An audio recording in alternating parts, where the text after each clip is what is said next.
আজ মঙ্গলবার নিরামিষ, সেই কারণে মুগ ডাল, কুমড়ো, টমেটো, পটল, তারপরে আলু, টমেটো সব কিছু দিয়ে মুগ ডাল দিয়ে দেখো ডালিয়ার খিচুড়ি কত সুন্দর বানিয়েছি। দেখো ডালটা বেশি দিয়েছি তো, খিচুড়ি মানে ডাল না বেশি দিলে খেতে ভালো লাগবে না, তো মুগ ডাল দিয়ে ডালিয়ার সবজি দিয়ে খিচুড়ি বানিয়েছি। আর এর মধ্যে ঘি দিয়ে নামিয়ে ঘি দিয়ে দিয়েছি। খিচুড়ি মানে একটু ডাল আর ঘি না হলে ভালোই লাগে না খেতে। তো চলো, খিচুড়িটা গরম বলে থালাটা ঠান্ডা করতে দিয়েছি। আর এখানে কুমড়োর বড়া নিয়ে নিয়েছি, আর সঙ্গে 4 পিস পটল ভাজা নিয়ে নিয়েছি।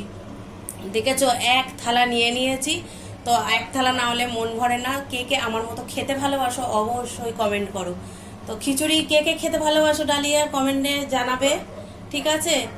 আর এই যে বেগুনি কে কে খেতে ভালোবাসো, কুমড়োর বড়া আর পটল ভাজা অবশ্যই কমেন্টে জানিও। তো চলো, শুভ দুপুরের অনেক অনেক শুভেচ্ছা, ভালোবাসা সবই রইলো।